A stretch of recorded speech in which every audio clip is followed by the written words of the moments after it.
All magicians have secret powers, and today I'm going to give some of those powers to you so that you could go out and blow minds. I'm going to tell you like it is. Magicians have secret powers, and I can prove it to you. Watch. If you were here, I can hand you the deck, and you can shuffle it up as much as you'd like, just to be very fair. Now, I can take the deck back, and here's what we're going to do. We're going to pick out 3 cards completely at random. And let's say the first card here, we pick out a 9, for example. By the way, I want you to remember these cards. You don't have to remember like the suit, but just remember the value. So we picked out a 9, we could pick out a 4, let's say. We have a 9, we have a 4, and a 3, right? So 9, 4, and a 3. Those are the cards that I want you to remember, but if you don't remember them, we're gonna have a problem. So 9, 4, and 3. We'll take these cards, put them right over here, right? 9, 4, and 3. And being a magician, I have to tell you, the secret is we can pull out any card we want at whatever time. So if we have a 9, 4, and a 3, I could literally snap my fingers and pull out any one of those cards, right? So I could just snap. Let's say I want to pull out a 4. I can pull out a 4, a 9, 4, or a 3. Now, of course, since you're not really a magician, maybe I could somehow temporarily transfer my powers to you, and I'm gonna share this secret. Ready? I want you to call out stop as I'm dribbling through the cards, and I'm gonna see if I can try to help you stop at the same time that I would if I were looking for a 9, 4, or a 3. So as I go through, just call it stop right here. Okay. I felt like there was a bit of a mismatch. I'll mark the spot where we cut to. I feel like there was a bit of a mismatch, but maybe, right? So you shuffled up the deck. We picked out 3 random cards, 9, 4, and a 3. And I was able to show you how a magician could produce that. And then you stopped at whatever card that you wanted. You call that stop very fairly. A 9, 4, or a 3. That's what we're looking at. I want you to take the top card and just say it out loud. Let's hope it's 9, 4, or 3. There you go. It is a queen. That's not at all a 9, 4, or 3. But I have to share another secret with you because I don't like to really say this, but I also like my tricks to be successful. Since this wasn't a 9, 4, or a 3, magicians have another ability where not only can they pick out whatever cards they want, they can take the cards that were already selected and change them to whatever cards they want them to be. So you picked out a queen, for example. The 3 other cards on the table have also been changed to match your selection. Boom. I'll be real with you. So I was scrolling through YouTube and I saw this video by my boy Sean Divine, and it gave me an idea. I wanted to create a trick that showcases the skill of a magician but kind of comes across as a secret power. And therefore I am calling this a magician's secret power. Let me show you how it's done. The past couple of tricks I've shared were pretty beginner friendly. This one, you gotta lock in, and that's the real secret. Before you even begin this trick, you have to be in the mindset that you're selling the effect that magicians have secret powers and building an entire story behind that, because that's what's really gonna make this trick sell really well. At least that's what I found. Now, to actually start, you hand the deck off to the spectator and let them shuffle up the cards. Once you're satisfied with the shuffle, you wanna grab a peek at the top card. In this case, we have the 3 of hearts, but there are a few easy ways to grab a peek. What I really personally enjoy doing is a card dribble like this, and you quickly grab a peek at the top card like this. Or if you speak a lot with your hands and do a lot of gestures, as you're doing this, you can push off the top card. And when I say push off, I mean push up the top card using these fingers, and you'll see it'll peek just a little bit when you turn your hand face down like this. And of course, the spectators wouldn't be able to see it from their angle. So whichever way you want, you can grab a peek at the top card. Once you grab that peek, you tell the spectator that you're gonna pull out 3 cards completely at random. And there is some sleight of hand involved here, so pay close attention. Now that you know the top card is a 3, you're gonna go ahead and find 3 other 3s, or the 3 other cards of that same value. As you're going through, you're looking for the first 3, right? And as soon as you find it, hopefully you find it soon, the random card that you're going to name is the card right in front of the 3. Of course, the spectator doesn't know they're looking for a 3, so they're not really gonna pay much attention to anything. So you come across, you're like, okay, we'll grab the ace of spades. And you show them, we'll grab the ace of spades. And what actually happens here is, as you're grabbing the card, you put the 3 and the ace together, like so.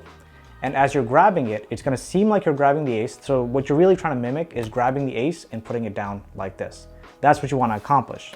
But what we do in our version of this, in our sleight of hand skilled version of this, is we have these 2 cards together. Instead of grabbing this card, we grab the card behind it. So I hold this top card with my thumb as I grab the card behind it here, and I put this down, right? And you can see the ace is still in my hands. going up to speed, we're going through. Let's pick out a random card. Let's say, we'll say an ace, put the ace down over here. And of course you don't want to show this card now. So the second you put it down, I immediately put these hands together and start going through again. So we found 3, number 1, we keep going through. We'll take another card, the 2 of spades. And you can see how I squared up these cards, the 2 and the 3. This makes it easier to grab from the back. And I didn't really talk about the mechanics of the grab, but let me go through that. So if you're grabbing a single card, because all of this is about a natural motion. If you're grabbing a single card, I would use these 2 fingers. My index finger would still be holding this packet here, pinky finger supporting on the bottom, and thumb is gripping onto the rest of the packet. The way I'd grab is I'd use these 2 fingers, grab the card by these 2, the middle and ring fingers. I'd grab this card and put it down. When I'm doing it with the other hand, or when I'm doing it with the false version, where I'm grabbing the card behind it, I'm holding the top card with my thumb here, using my middle finger and ring finger to grab like this, and I'm pulling this apart as this goes straight down. You don't need extra motions of doing this then coming here. This should all be one motion of grabbing and putting down. So now you have the second 3 and you repeat the same exact thing. And a king. So we have the ace, we have the, what's the other card we said? Ace, 2, and king. You want to also remember those cards. And again, I'm not actually grabbing the king, I'm grabbing the card right behind the king. So you have the ace, 2, and the king. You want to make sure the spectator remembers that as well. And one last thing that I do, I say ace, 2, and king.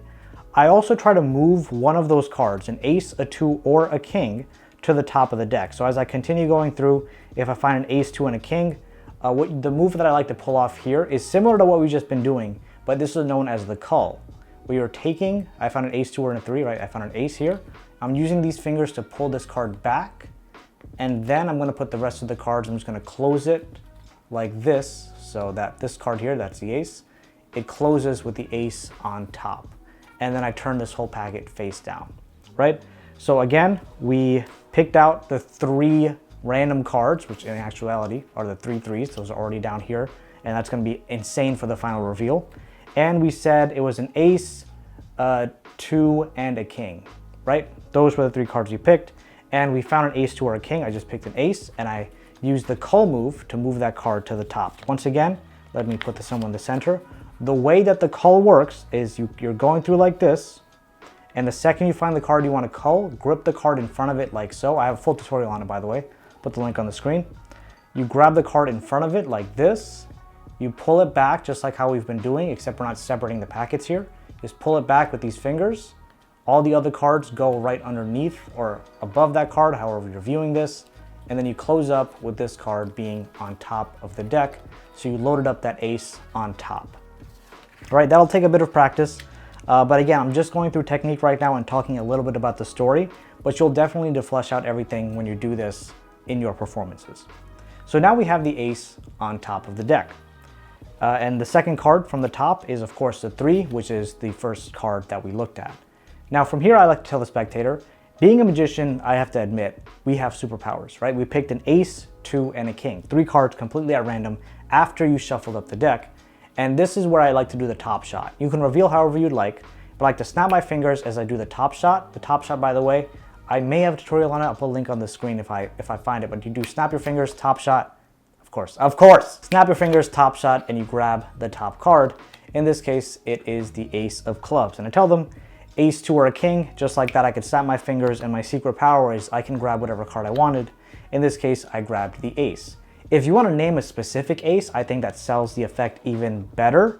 Saying that I'm a magician, I can pick whatever card I want at will, snap, and why can't I actually move this off? So you shoot this card into your hand, say, look, I wanted to bring out the ace of clubs. I was able to bring out the ace of clubs.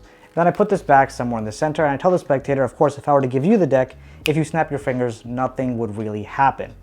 So we're going to do something different. I'm going to go through the cards like this. I like to dribble the cards here. I'm going to go through the cards. You call it stop whenever you'd like. Let's say they call it stop right here. This is where you're going to do what's known as a cross-cut force.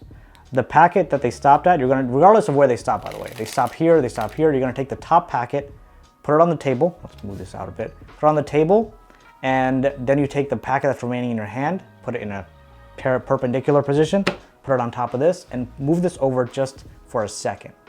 Now you tell the spectator that, here I like to recap, because the whole point of a cross-cut force is it depends on a time delay.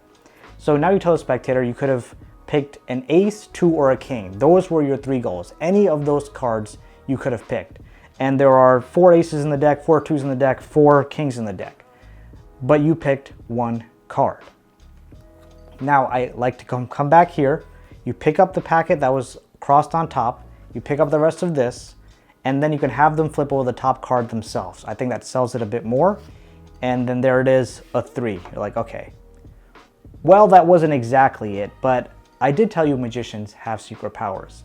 The secret powers we have are not only limited to being able to pick whatever card we want, we can also change the cards that were selected. So I like to do a magic gesture on top of these. I also like to grab the spectator's card, scoop them all underneath like this, pick them up, turn all these cards face up, then you can reveal the 3 3s as you spread, and you show that final 3 that the spectator has. I know it's a bit blurry because of my zoom here or my focus here, but you display those 4 3s and they will be blown away. And now I want you to go out and showcase your new secret power.